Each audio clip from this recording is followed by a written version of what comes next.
Okay, I never really know where to start with these things because I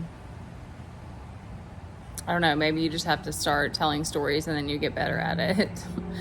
um, I'm not sure if I'm going to do this again, but I just had these little spurts of time while Teddy's on his iPad. So I came outside, so there might be some wind or hearing kids playing in the background. But he squeals a lot, and so I thought maybe outside would be less noisy, but we'll see. So there's this very dark part of my story that I want to give and share. And I know that for some reason, part of my journey is speaking my story. It's just what my guides have guided me to do. And I kind of knew that when everything got crazy, or that it was also something that I want to do because I want to help expand and inspire women to speak their truth and speak their darkness and speak. Like, I didn't learn about the dark feminine, Kali, Lilith.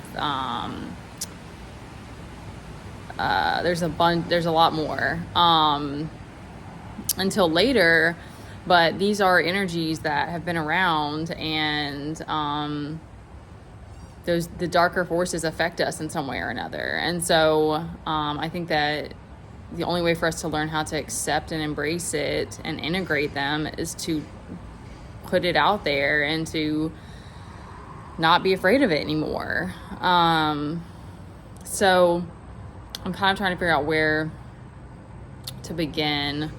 So I know, like, astrology is like whatever, and some people don't like it or believe in it and all that, but it's been one tool that's helped me to understand some things about myself. And my South Node is Virgo, and I feel like that's linked to my past lives. And I came into this life with this idea of needing perfectionism in like every aspect.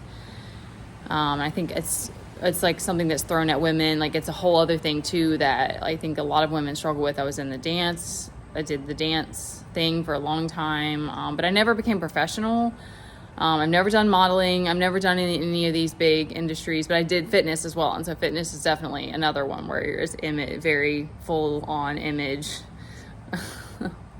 centered, as well as health. Like, there's other things too, but the darker side is definitely like hyper focused on image. And I think that anytime that we have that, is because of underlying insecurities of just accepting ourselves or not feeling seen and heard when we were younger. And so we develop these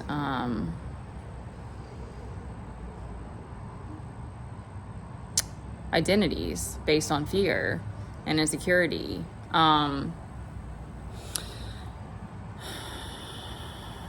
So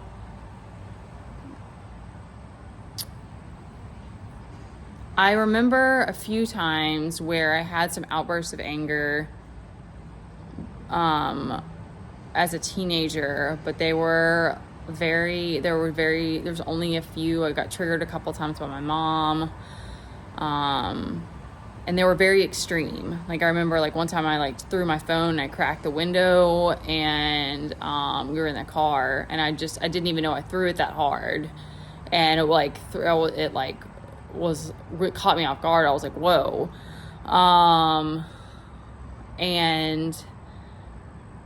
But I've always been, and still to this day, I'm very laid back. Like, it's just kind of my personality. It doesn't mean that I don't, like, I'm not ever hyper or I'm not ever anything else. It's just like, I feel like as a whole, I'm pretty kind of laid back style.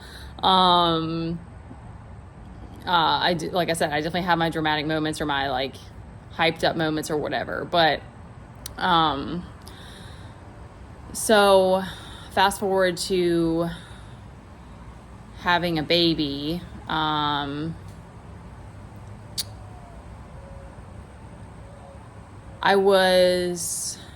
John and I didn't have a very healthy relationship. We weren't super unhappy, but it just things, we weren't on great terms. And then we got pregnant and decided to keep the baby, and there was no hesitation about that. However, we weren't married. We never have been married. And we were having some issues right before my pregnancy. And then we definitely came together more. There were a lot of big decisions we had to make during my pregnancy and stuff like that. And that seemed to bring us closer together. But then there were some issues pretty much very early on after Teddy came earthside. I don't want to make this forever long, so I don't want to go into each story, but essentially I felt very unsupported. And I don't know if it's the most, but one of, if not the most vulnerable time that I have, and I can't speak for other women, that I have felt is right after having a child. And so that's why all women usually talk about how amazing it is, the team that comes together and is there for you in the hospital, or if you have a doula, and I don't know what that experience is like, so I can't speak on that, but that your support team is everything in the very beginning, and especially with like having lactation consultants come and help you with latching, because you don't know what you're doing. You have this teeny tiny infant that you are fully responsible for keeping alive, with the help of the hospital, and you're exhausted and you're like just all of it, and so not having a strong support system of all the times you need that the absolute most, the first few months, like until you get a hang of it, because like I said, you're 24/7 feeding and taking care of this thing, this precious thing. We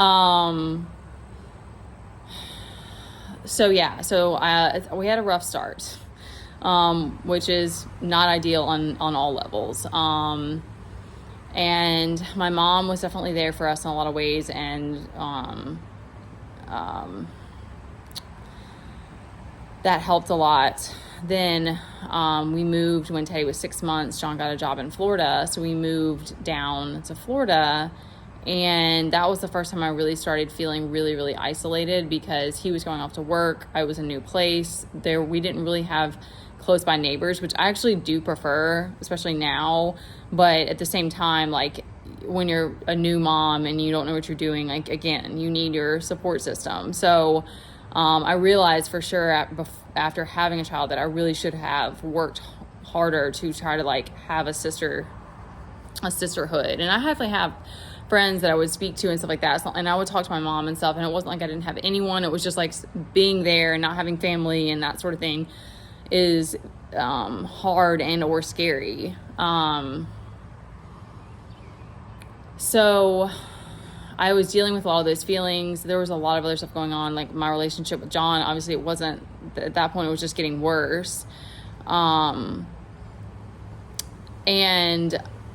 at some point, I just snapped.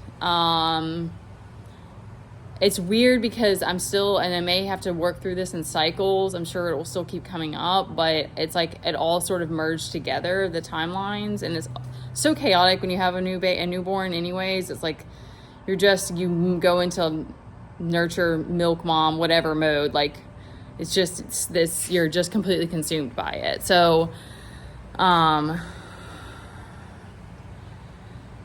I started having these like outbursts of anger when like things that would trigger me, and it was usually pertaining to like I would be alone with just me and Teddy. He'd be crying, and he was kind of a fussy baby. It's funny because he's so bubbly. Like he had that personality very early on too. But as a little baby, I remember him being fussy, and I did struggle. I skipped that. I did struggle too with postpartum. And so I think that I'm sure that those kind of went hand in hand, because you feed off of each other so much. So, which I also think was because I didn't feel more supported yeah. So,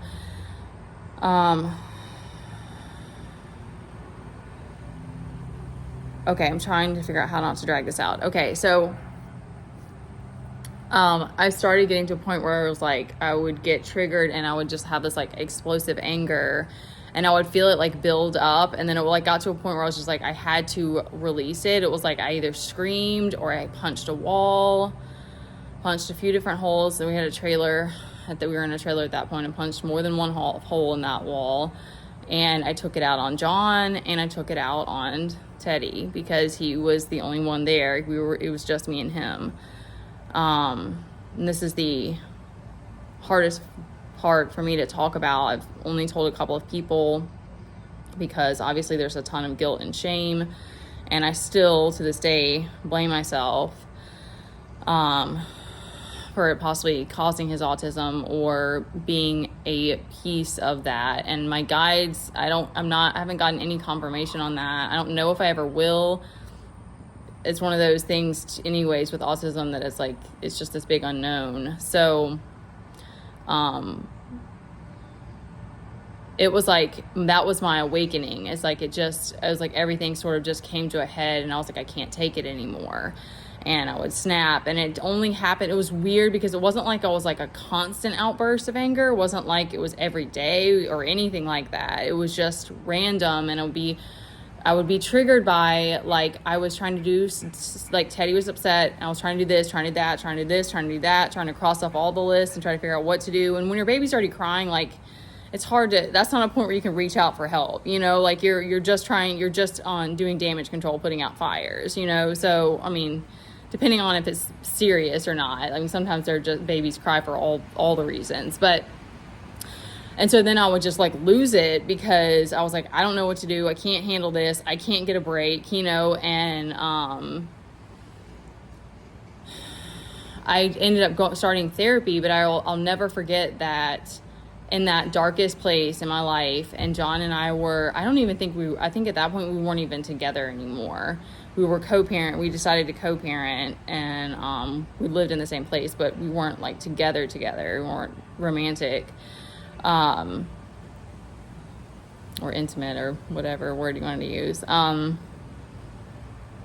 He just like would like get mad and just kind of like shrug his shoulders and roll his eyes, and it was the weird at that point. I don't know. It's hard to remember. I'm like, how did I not why did we not talk about it more? And why was it like this weird, if it was almost like he just, and I want to speak as little as possible because I don't want this to be about our relationship. That's not what this is about. But it was just one of those moments of like, it was a absolute 150% cry for help. And so that's why I want to speak this, because there were a lot of things that happened prior to having that baby that I should have done to prepare. And then even after, though, that I should have had support or been felt safe enough, or been confident enough in myself to speak about what it was I was needing. And there's more to that as well, because I've got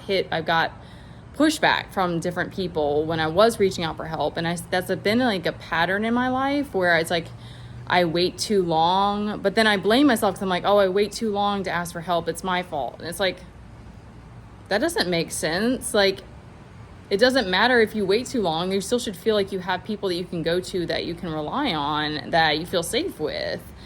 Even if they can't be there for you right then, they can be like, hey, let me finish this thing and I'll get back, like it doesn't work. It's not like you only get help if you do it at the right time thing. So, I know this was really long-winded, but I wanted to speak this because this has been, like I said, that was the darkest point in my life. And if it weren't for my spirit guides telling me it was going to be okay, I'd probably be in jail, or, someone would have taken me, because in between, I was fine. It's always been important to me to be a good mom. Like, that's why this weighs so heavy on me, because it's like, that's not by any means the type of person I want to be, or to accept that about myself. And I think that's why it got to the point of snapping, because I've always been very critical of myself. And so it was just a series of things that happened that just hit this breaking point.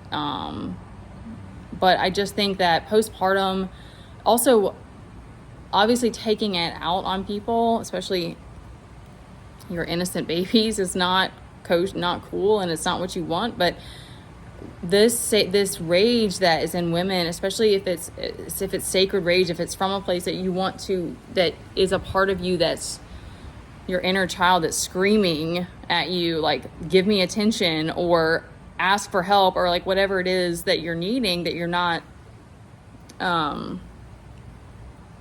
heeding that call.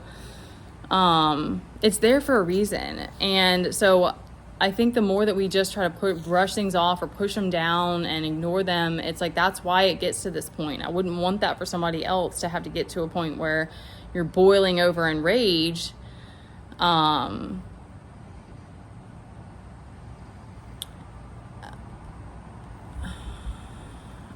so I think that we have to learn how to create more spaces for women to feel safe enough to express themselves, and feel safe enough to ask for support. And this is a separate thing, but I feel like it's related. I was just listening to a podcast about how much women are afraid to like speak their needs, both in relationships and in the bedroom during sex. And to me, it's all interrelated, because it's like, if you can't speak what you want here, then it's hard to speak it here. And it's like, if we just keep pushing these things down, you can't just keep giving and giving and giving all on your own. And no one's ever there for you. And I've held on to this lone wolf mindset for so long, but it's like, these things happen, I think, to force me to be like, okay, you can't always do it alone. You need to ask for help. You need to open yourself up. You need to be vulnerable.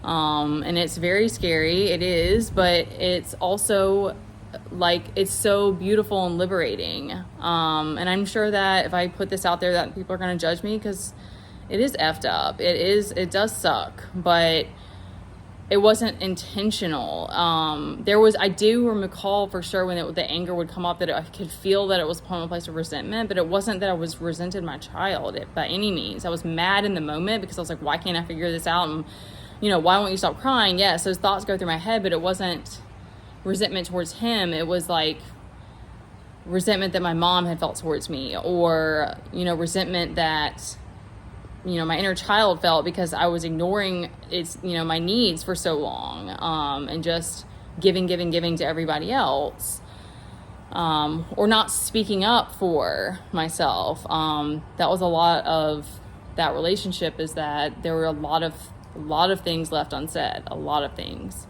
And that's, to me, like a marker for not a healthy relationship. I just think when we brush things under the rug, you're just asking for trouble. But that's just my personal take on that. I really just wanted to get this out there, because I want for more women to feel safe enough to speak their truth, and for us to learn how to hold that space for each other, and that your rage is okay and it's normal, and we need to find spaces to, yes, express it in more of a healthy way. But I hope that this inspires someone, and that that all parts of you are beautiful, and it's all part of the whole. And I hope that we learn to love and honor all of us, so that we can feel safer in our bodies and with each other.